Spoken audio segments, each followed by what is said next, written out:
In this video, we're going to show you how to use the Revolve tool by having you actually model a chess piece, the pawn. For my example, I have downloaded this image of an entire chess piece, which are nice and beautiful and also straight on to the front view. My first step is to bring that into Fusion so that I can go ahead and start tracing it. Up here in the right-hand corner is the Insert button. And this icon here allows us to insert an image. We're going to click on that, and then we're going to go to Insert from my computer, and then select that image wherever you may have downloaded it. The other part is we need to attach it to a face. To select a face, just go ahead and select a plane, or if you're going to put this on the side of an object, you would select the side of an object. In my case, I'm going to select it to the side of my XY plane. Now, I happen to know that I'm needing to scale this to 12 on the scale plane XY, only because previously I had gone through and checked to see how tall this would be if I wanted that pawn to be 4 centimeters high. So for my students, we want to use the scale plane XY. If you're doing this with some other image, you're going to have to figure out the scale on your own. Now, I'm going to go ahead and make a new sketch on that same plane. That gives me this side view and allows me to go ahead and start sketching this pawn. We're going to use the Revolve tool in order to sketch this pawn. So we're actually only going to sketch half of it.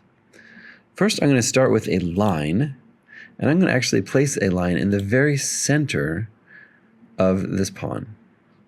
We want to make it as 90 degrees as possible, and we're going to put it right in the very middle.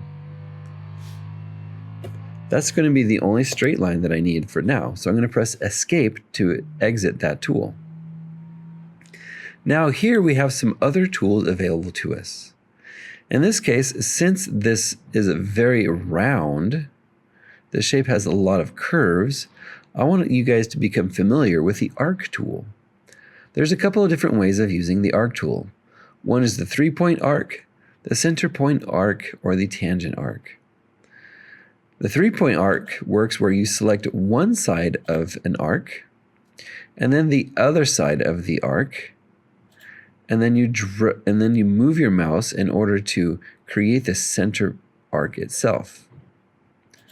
Now, I have a lot of experience with this, so I know that this was not a full arc, and instead what you want to do is create 2 different arcs in order to match this as well as possible. I'm going to zoom in on that so you can see a little bit closer up. You can see it is not a perfect match, and it does miss in some spots. I can go ahead and select that line and drag it around to try to make it work. But it doesn't always work.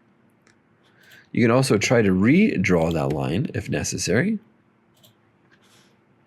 in whichever way you think might be the best.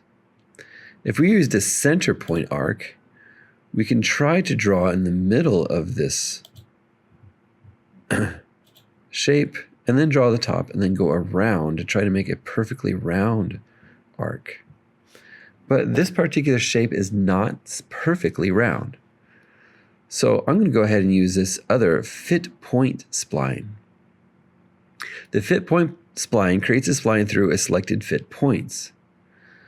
First, what you do is you select that tool, and then you kind of drag along the edges of this, and it's going to try to fit a spline through those points. Once you've come to a good spot to stop, you press that little green arrow, and now you have these points that are editable. I want you to know that these black dots are called anchors, and this entire thing is actually called a spline or a Bezier curve, or Bezier curve.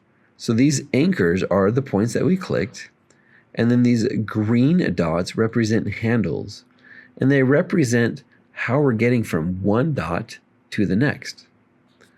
So if I were to click and drag one of those, after exiting my tool, you can see that the line changes and it changes symmetrically. You can adjust these further along to make the point from A to B longer, or you can drag them in to make the point from A to B shorter. This affects the arc. You can also rotate them to change the way that it moves from one point to the next. Utilizing these handles and these arches and these curves, we can get this to exactly match up on our model.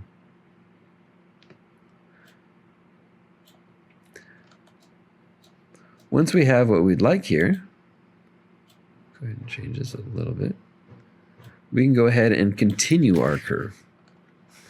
One thing I want you to also be aware of is that this needs to be a closed plane, or it needs to be a closed shape. So when we start a new curve or line, we must connect with the previous one. I'm going to go ahead and use a 3-point arc here. I'm going to hover over my previous and wait for it to have a square around it before I click to ensure that it's going to do exactly what I need it to. You can use a combination of arcs or any of the fit splines to make this work just for you. Some places have better spots for curves. Some of them are better to use the fit spline. Get as close as you can and go all the way around the pawn. Now, since this is a demonstration, I'm not making this exactly perfect right now because I don't want this video to be excessively long.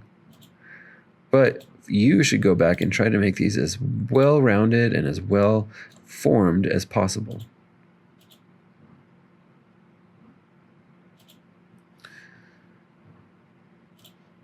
Use straight lines when necessary, and use arcs when needed as well.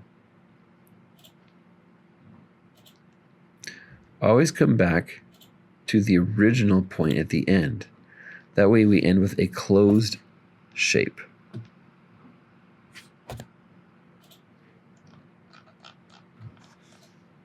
Again, once you have created this, you can go back and adjust these lines to make sure they fit exactly where you wanted them to fit.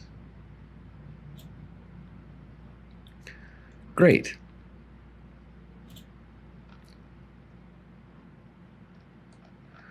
Now our next step is to actually create the 3D version of this. So we're going to finish our sketch, and then we're going to use this tool. This is the Revolve tool. It'll take a plane or a face, and it will rotate it around an axis. So if I select this, first it wants me to select that profile, and you can see my profile is selected.